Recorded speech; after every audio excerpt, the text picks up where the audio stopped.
Welcome to the broadcast, everybody. Did you catch what I just caught? The curtsy-bash. Which I don't think is a thing, but I am proclaiming it a thing. A curtsy-bash. Yes, I clocked it. I wonder if any of you did, and I wonder if it'll make the newspapers, but I do feel for this lady, a lady in red, as the King and Queen were progressing their way to the exit of St Giles Cathedral. They were making their way out, and people were bobbing and curtsying and bowing and nodding, and this lady in red, she stumbled as she was attempting to do a curtsy, and because the aisle, the walkway, was so narrow anyway, she bumped into the Queen. Oh, heavens to Betsy! What a faux pas, can you imagine? She bumped into the Queen, or should I say the Queen sort of bumped into her. She didn't mean to, but she had to sort of jostle her way through. Yes, they collided. Oh, whoopsie. And hey, did you also notice how graceful the Duchess of Rothesay, as she is when she is in Scotland, behaved? She immediately consoled and comforted the lady and had a giggle. And I think I saw the lady sort of grip her hands to her mouth in horror afterwards and said, "What did I just do?" Yes, she curtsy-bashed the Queen on her special Scottish day, or the King's special Scottish day, I should say, but that did give me a little bit of a chuckle, so I just had to mention it. Sorry, my dear, if you're watching, but at least you've made your mark in history. And it was a historic occasion, and it was full of drama and conflict, and as well as loads of well-wishers and Scotland rejoicing on a lovely sunny afternoon, wasn't it? Morning, afternoon. The rain passed, a nice day. Lots of joy, also lots of protest, lots wanting the monarchy abolished. There were lots of jeers, there were lots of shouts. They were sort of shepherded into a prime position outside the cathedral and allowed to do their protesting there. And actually, there's been those that say it was wrong for them to be given that space to do it. Personally, I don't mind, because I think the King understands that there will be protests, that people have the right to protests, and if you try to physically shut people away and silence them, it ain't going to be pretty. It ain't going to play out pretty in the future.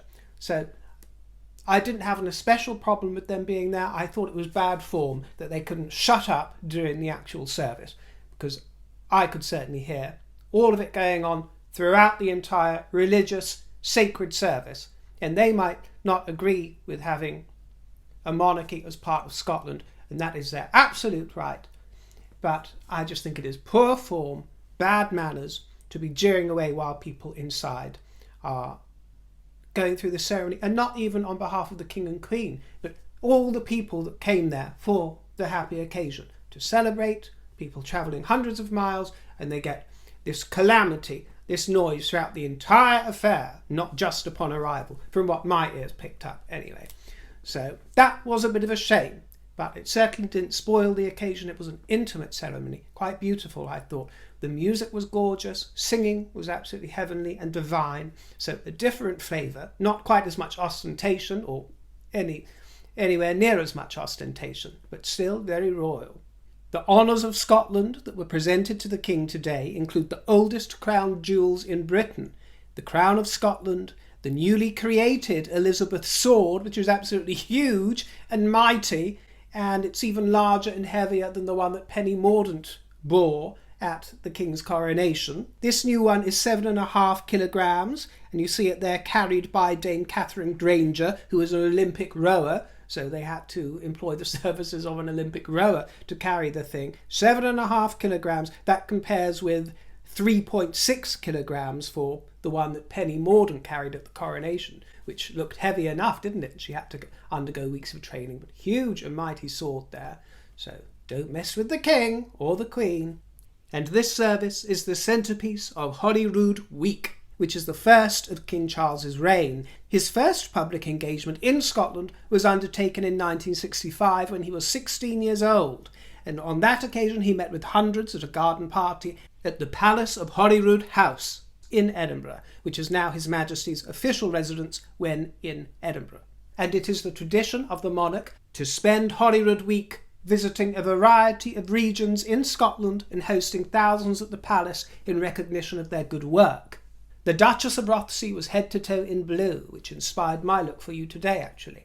She was head to toe in blue. She wore Catherine Walker. We've seen this coat. I think it's its third outing today. We've seen it before. And the hat was by Philip Tracy. And she wore a pearl choker necklace that belonged to the late Elizabeth and that you will have seen at the late Elizabeth's funeral.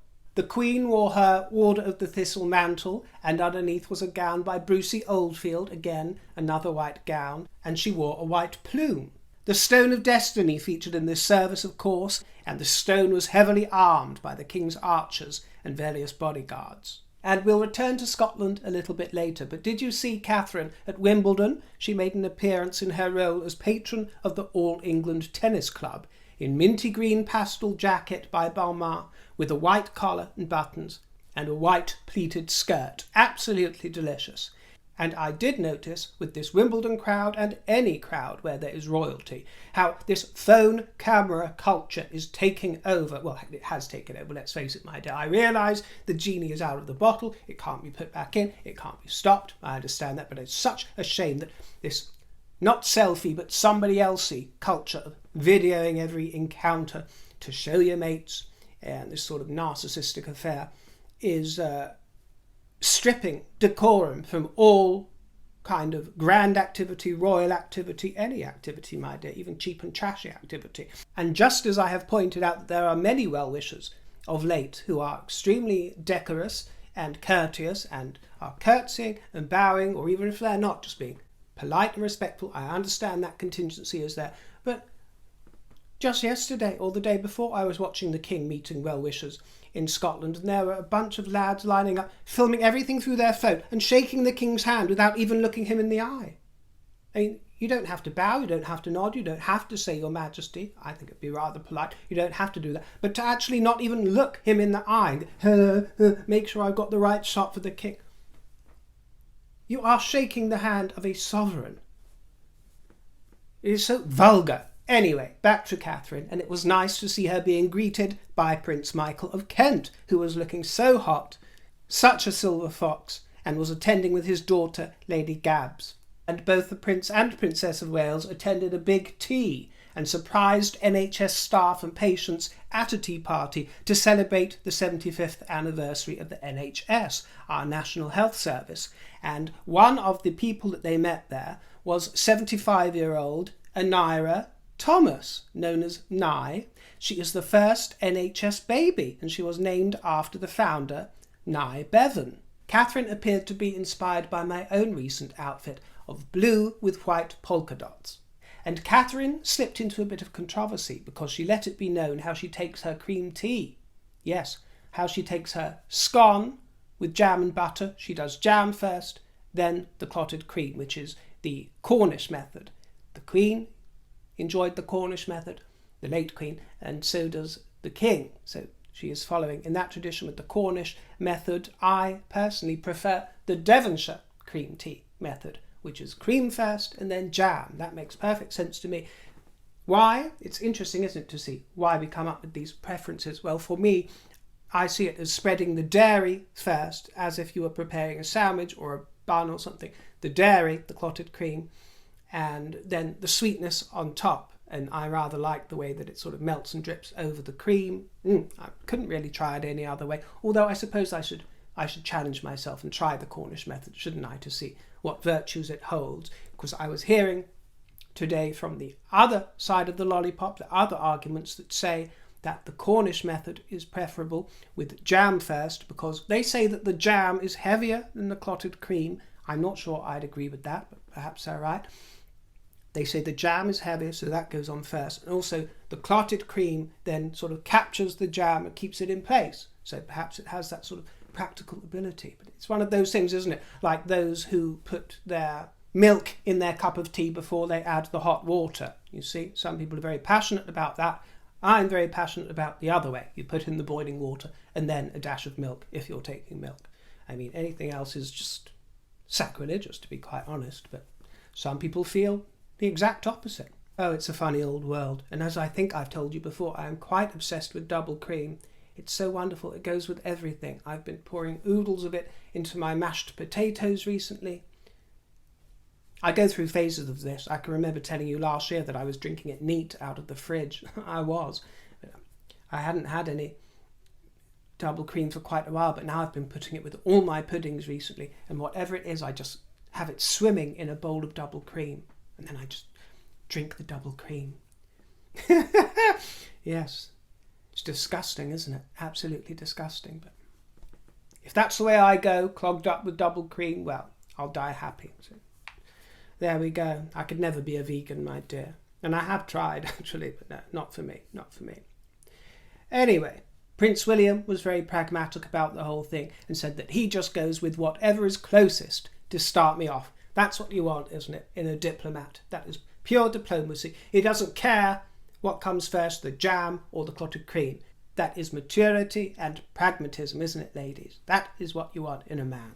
And it bodes very well, not only for his manhood, but for his future kingdom. And yes, I did notice that the other two, the Duke and Duchess of Sussex, were snapped and papped, holding hands and laughing. How dare they? They were holding hands and laughing, yes, as they left an office in Santa Barb's. Wicked, wicked people. How dare they have fun? Fun? In Santa Barbara? No, my dear. Well, yes, they were snapped in jollity by Carl Larson. Larceny alert. Yes, Carl Larson of Backgrid. And for those of you who don't know, Carl Larson also befriended Mr. Markle Sr. and began a YouTube channel with him. And I'm afraid it only illustrates Mr. Markle's extremely poor, bad judgment, befriending a man who makes his living from sneaking photographs of the daughter. It's just wrong, so very wrong. They were emerging from a complex that houses several firms, a karate studio, a hair salon, Pilates, yoga, and Himalayan meditation. Oh dear, time to chill out, Harry. And the new Gwynnie, she must be doing all her research, mustn't she, for the Tig, when she takes over from Goop with her poop? Yes, she must be doing lots of research. I'm a Pilates guru. I'm an expert at Himalayan meditation. Yes, because I go to my studio in Santa Barb's and do the om-om. Yes, I do the woo-woo and the om-om. Goop the poop. Yes, this queen of well-being. The Duchess of Edinburgh has been doing a bit of a Duchess of York. And the Yorkie girls, yes, she's been trotting around Mayfair, yes. Silky Sophie was dining at La Loma, which is part of Oswald's. She was wearing gold and navy, and I must admit, you know that I find Sophie very attractive, but this was a rare misfire for me in the wardrobe department. No, I like the velvet jacket, I thought that was nice, but the rest of it was rather unflattering. There were creases in places that I didn't want my attention drawn to, and I think that a different colour shoe, a different colour heel, perhaps matching the navy of her jacket, would have elongated her legs better, because when she wore the pale shoes with it, it sort of cut everything off and made her look shorter and stouter than she actually is. So I didn't like the lines of it, I'm afraid. No, didn't like this one. But back in Scotland, a little earlier in Holyrood week, was the return of King Cosy Socks. King Cosy Socks! Oh, how we've missed our King Cosy Socks. It was wonderful to see him in full flow, and he was welcomed by wonderful crowds. We'll ignore the ones that were taking somebody else's, but the vast majority there were absolutely wonderful, gorgeous people. There were hugs galore. There was so much affection for the king.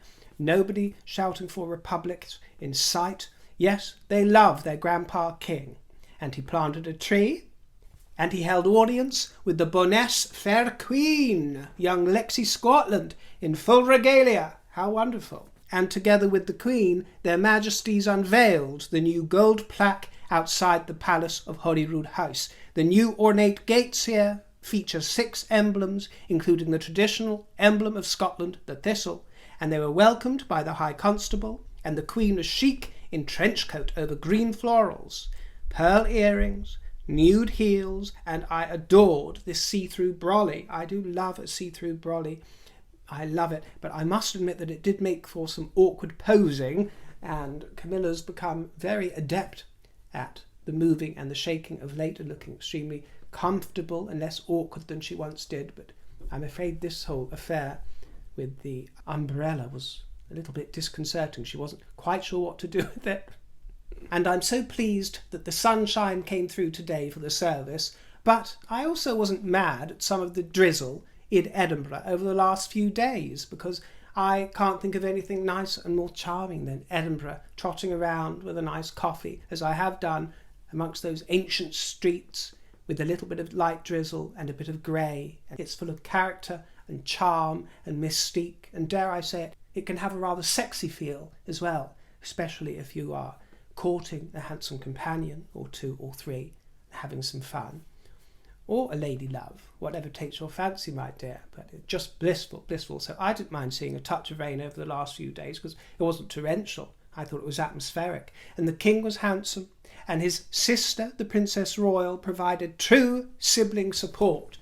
Do you see this gal? Do you see this gal in her 70s? Never grumbles, never mumbles, never complains, never takes off when she's got bored of cutting ribbons for the 7,000 millionth time. Another day, another rendition of God Save the Queen. I hear it in my sleep, I hear it in my sleep. Oh no. She just turns up and does her royal duty, supporting her brother, as any royal sibling should do. We all know who didn't. And she also appeared, together with Sir Timothy, at a Scottish traditional boat festival in Portsoy. As patron of several maritime-related organisations, she was interested to meet with committee volunteers and attendees and share in the festival spirit. She wore a cosy coat and scarf, which I absolutely adored, in a sort of dark seafoam shade. But there was not much seafoam to be found surrounding HMY Brittania, because it was decommissioned in 1997, as you know. It provided us with that famous moment when the late Queen shed a tear, or at least appeared to be crying, when it was decommissioned. That royal yacht that she loved so very much. The clocks on board the Britannia still read 1501, which was the time when Her Majesty left the vessel for good. But it was actually Charles that was Britannia's first royal passenger in 1954, with Princess Anne, when they sailed abroad to meet with Elizabeth and Philip. Now it's a popular tourist attraction, and this is Charles's first time on board since the decommissioning. He met with 50 former royal yachtsmen, many of whom he knows and loves, known as yachties back in the day. They used to work on Britannia. And as part of this reception, fond memories were shared about the deck games, the concert parties and picnics, and they enjoyed some rum totties, yes. In fact, these yachties congregate annually for a week of unpaid maintenance work to keep Britannia smart and up to scratch. Sophie and Edward were joined by 1,500 health service staff, politicians and supporters at Westminster Abbey to celebrate the anniversary of the NHS, and the George Cross was carried on velvet.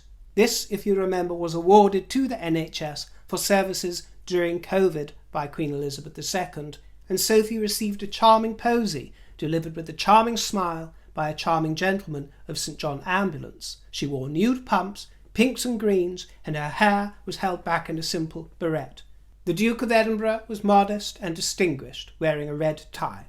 And I had to share this adorable photo taken during rehearsals of today's parade, where we had a glimpse of this Shetland pony, who is actually a corporal. Yes, Corporal Cruchen IV, mascot of the Regiment of Scotland. Thanks for popping in to see me, everybody, and if you were there today in Edinburgh, let me know how it went, if you enjoyed yourselves, or if your day was absolutely ruined by the protesters. I hope not. At least it was sunny, the service went off very well, they all looked lovely and rather happy, and it's a wonderful Holyrood week, if nothing else. Let's put it that way. A wonderful, wonderful Holyrood week. Cheerio for now, me old fruits. I'll catch up with you next time, and toodle pip.